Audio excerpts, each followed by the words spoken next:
जमिनीच्या आतमध्ये बंद असते ही देवी कुठली, आणि ती फक्त 3 वर्षांनी जमिनीच्या बाहेर गावकऱ्यांच्या भेटीसाठी येते. कुठली? विचार पडलाय ना तुम्हाला? चला पाहायला जाऊया. ते 12 मे पर्यंत.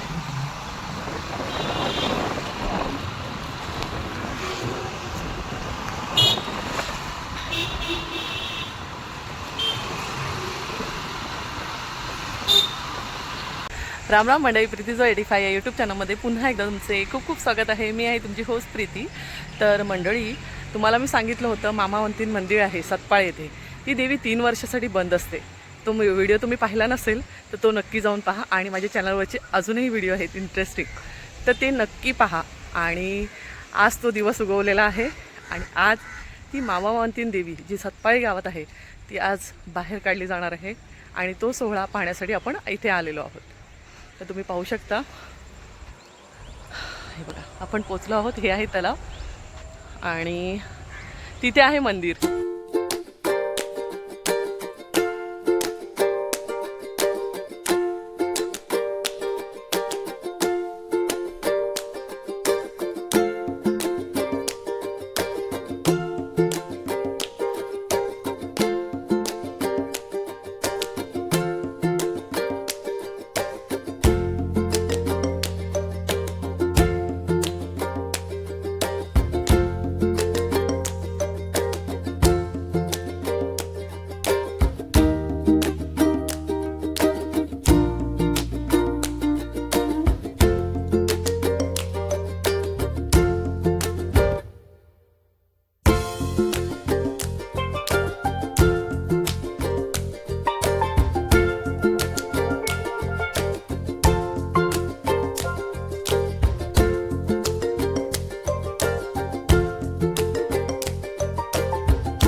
माफ करा मंडळी, मी तुम्हाला देवी दाखवू शकले नाही, कारण की इथल्या गावकऱ्यांनी सांगितलं की जर देवीचा फोटो जर तुम्ही काढलात तर तिचं सत्व आणि तिचं महात्म्य आणि आमची जी श्रद्धा आहे ती नाहीशी होईल. त्यामुळे तिला तुम्ही प्रत्यक्ष डोळे भरून पाहू शकता, पण तिचा फोटो किंवा व्हिडिओ काढू शकत नाही. सो आपण त्यांच्या आस्थेला आणि त्यांच्या श्रद्धेला धक्का न पोचवता आपण त्यांचं मान्य केलं, त्यांनी जे म्हणणं म्हटलं होतं ते. पण तुम्हाला जर सुद्धा पाहिजे असेल ह्या मंदिरातील देवी कशी आहे, तर 12 तारखेपर्यंत ही देवी बाहेर आहे आणि 12 तारखेला पुन्हा एकदा भूमिगत होईल. तर तुम्ही त्याआधी ह्या देवीला नक्की पाहू शकता.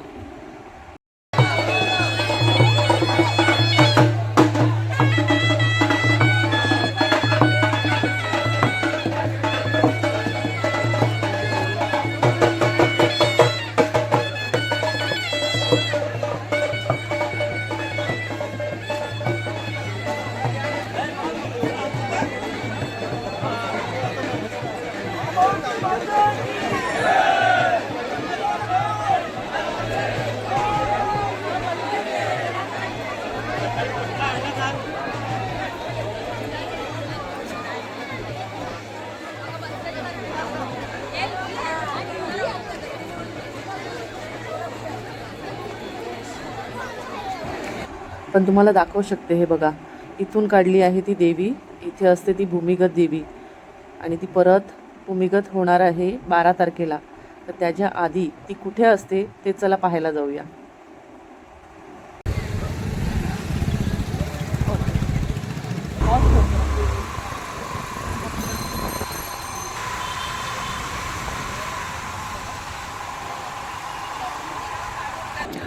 आत्ताच आम्हाला समजलं इथे एक रामकुंड आहे आणि त्या रामकुंडातून आधी देवीला सर्वप्रथम जल अभिषेक होईल आणि त्याच्यानंतर ज्यांच्या घरी ही वास्तव्याला आहे तिथे दूध अभिषेकाने तिची आंघोळ होणं आणि त्याच्यानंतर ती देवी तिथे स्थापित होईल. ती 12 तारखेपर्यंत असेल. आई, इथे आपण थांबलो कशाला? देवीला आंघोळ करण्यासाठी ना, रामकुंडामध्ये ना? रामकुंडामध्ये आंघोळ घातली जाते आणि आंघोळ केल्यानंतर तिला देवीचं म्हणजे माहेर ठेवतात. म्हणजे 7 वचन आपण सासू करणीला कसं माहेरी आणतो तसं माहेरपणाला तिला 7 दिवस तिकडे आणणार. 7 दिवस तिचं रोजचं म्हणजे आज आंघोळ करणार, उद्या सकाळी आंघोळ करणार. मग तिला नंतर तोच शृंगार करून सजून तिची पूजा वगैरे करून तिला तसं हे मंदिरात म्हणजे मुकुट वगैरे घालणार. मुकुट वगैरे घालून हार मंगळसूत्र वगैरे सगळं घालून तिला साडी वगैरे नेसवाडी. म्हणजे कोणाला पण काही मागण्या करायची असते देवी जो मागण्या, कोण चांदीचा पाळणा वाहतो, कोण मोकड सोडते, कोण कोंबडा सोडते, ज्याची त्याची इच्छा असते त्याप्रमाणे. कोण म्हणजे जशी देवी पावते तसं ती लोक आपलं इच्छेनुसार देतात. देवी तसं देवीची कोणी 5 नारळाने ओटी भरतात, कोणी खणा नारळाने साडीने सगळ्याची ओटी भरून ते देवीच्या गाभाऱ्यात सगळं करतात. म्हणजे 7 दिवस देवीचा हे करून शृंगार करून तिथे रोजची पूजा होती आणि दर्शनाला म्हणजे प्रत्येकाला म्हणजे देवी नवसाला पावतेच. मग आता ही इथेच गावात राहणार की परत मंदिरामध्ये? मग आता 7 दिवसांनी ती परत मंदिरामध्ये नेणार. तोपर्यंत ती गावात राहणार? 7 दिवस तिचा उत्सव होणार, यात्रोत्सव होणार 7 दिवस. आणि मग यात्रोत्सव झाल्यानंतर 7व्या दिवशी तिला नेऊन परत मंदिरात तिला भूमिगत करून ठेवणार. परत ती म्हणजे परत 1 वर्ष परत अजिबात बाहेर नाही काढणार. नंतर 3ऱ्या वर्षी तिला परत आता 2026 ला काढले ना, आता 27 ला न काढताना 2028 ला काढली जाणार. म्हणजे तसं 1 वर्षी ती भूमिगतच राहते. मग तरी भूमिगत असली तरी पण तिकडे मंदिरात नवरात्राच्या वेळेला पण यात्रा साजरा करतात तिचा. म्हणजे सगळं बाहेर म्हणजे तिच्या याच्यावर पेटीवरच सगळं शृंगार करून तिला सजवून ठेवतात आम्ही आणि त्याच्यामुळे ती पूजा करत असतात. 9 दिवस तिची पूजा करतात. त्या वेळेला 9 दिवस सुद्धा लोक दर्शनाला खूप येतात. कारण देवी आता 12 तारखेपर्यंतचा उत्सव आहे ना? 12 तारखेपर्यंत. आता प्रत्येक दिवशी काय काय असणार थोडंफार समजावून सांगाल? आता म्हणजे प्रत्येक दिवशी आता प्रोग्राम वगैरे ठेवलेत, कोणी प्रोग्राम दिल्यात, काय काय ठेवलेत ते दिलेत. आणि नंतर मग देवी दररोज एकाच दिवशी म्हणजे एकाच घरात असते आणि सर्व जाऊन दर्शन घेतात? प्रत्येक दिवशी वेगवेगळ्या घरात वगैरे असं? एकाच्याच ओटीवर पूर्वीपासून परंपरा आहे, त्यांच्या ओटीवर बसली जाते ना, तिकडेच तिचा उत्सव होतो. त्यांच्या ओटीवरच बसली जाते आणि तिथंच तिकडे सगळी तयारी करून षोडोपचारे पूजा केली जाते आणि देवीला जे काही हे आहे दान द्यायचं वगैरे किंवा साडी चोळी द्यायची असेल सगळं तिथेच दिलं जातं. आणि कोणाला म्हणजे दूध बाळणे असेल तर चांदीचं पाळणा वाहतात, कोण पाय वाहतात, पायाचा दुखणं असेल पाय वाहतात, कोण चांदीचे डोळे, असं सगळे प्रकार वाहतात सगळे. आणि मग तिथे वेगळं करतात. परत 6व्या दिवशी आमचा भंडारा असतो. तो भंडारा ठेवतात. लोक भंडाऱ्यासाठी कोण देणगी देतात, कोण काय करतात, ज्याची त्याची इच्छेप्रमाणे जो तो देतो. तो भंडाऱ्याला सगळ्यांना लाभ घेतात भंडाऱ्याचा आणि मग तो भंडारा सगळ्यांना हे केला जातो.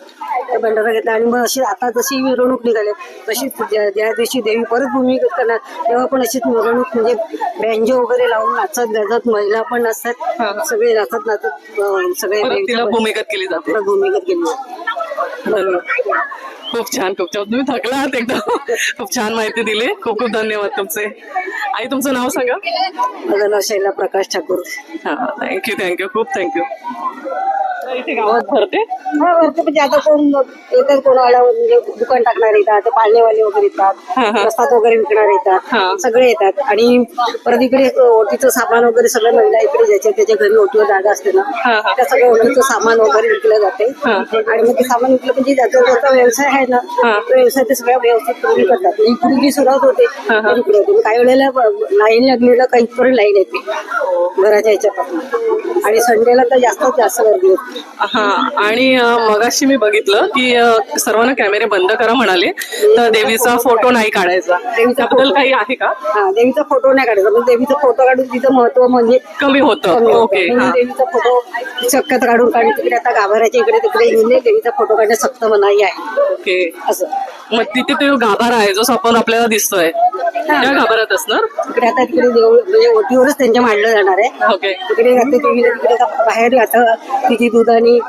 आंघोळ म्हणजे दुधाभिषेक वगैरे करणार, दुधाभिषेक करणार, आंघोळ करणार, तिला साडी सोळी नेसवून वगैरे, मुकुट वगैरे सगळी साडी वगैरे नेसून तिची आरती वगैरे आज केली जाणार. 7 वाजता रोज संध्याकाळी 7 वाजता आरती करतात. आणि 7 वाजता आरती केल्यानंतर मग प्रसाद वगैरे वाटला जातो. मग तो दर्शनाला येतो, तो येतो. आणि आमचा रोजचा महाप्रसाद म्हणजे असतो हा शिऱ्याचा प्रसाद असतो. जो येतो ना भाविक भक्त त्यांना तो प्रसादाचा लाभ घ्यायला मिळतो. इकडे सगळी पिण्याची पाण्याची सोय सगळी आता हे प्रोग्राम ठेवलेले आहेत. ते मला पाठवले होते.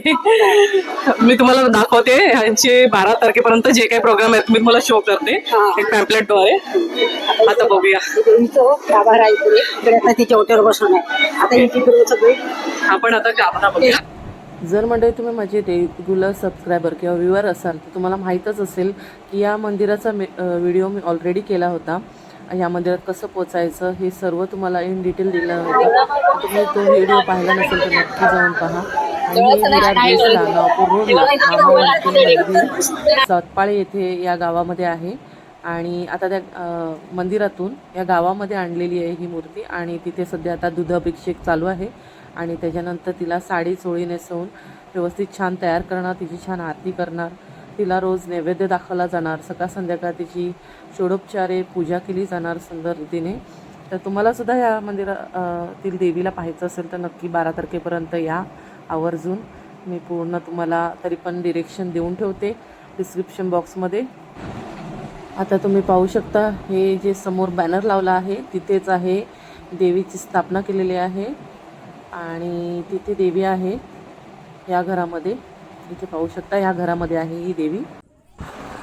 तर मंडळी तुम्ही पाहू शकता या माऊली आहेत ज्यांच्या घरी ही देवी किती वर्षानुवर्ष म्हणजे त्यांचे खापर पंजोबा वगैरे त्यांच्या आधीपासून ही देवी त्यांच्या घरी बसते.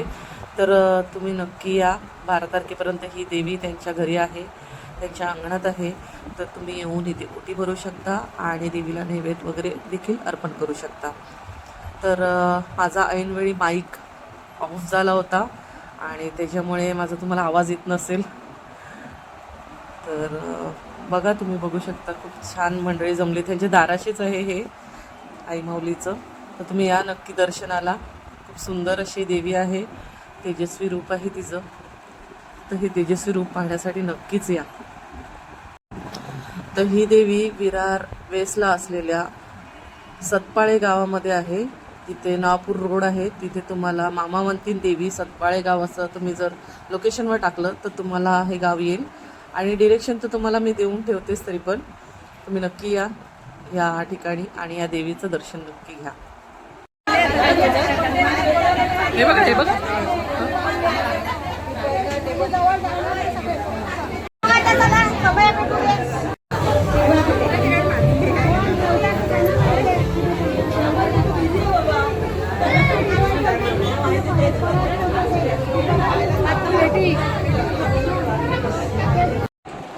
तर मंडळी तुम्ही पाहू शकता या माऊली आहेत. या माऊलींच्या घरी ही देवी बसते.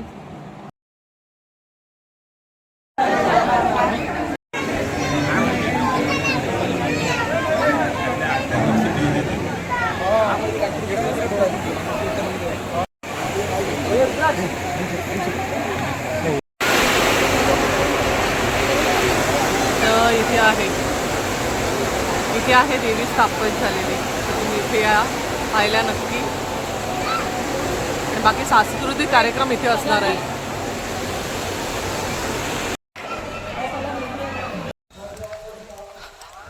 हे मगाशी आपण रामकुंड पाहिलं जिथे देवीला आंघोळ घालण्यात आली.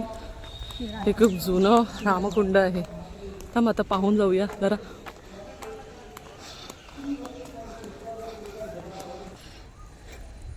इथे देवीची पावलं आहेत वाटतं, है ना?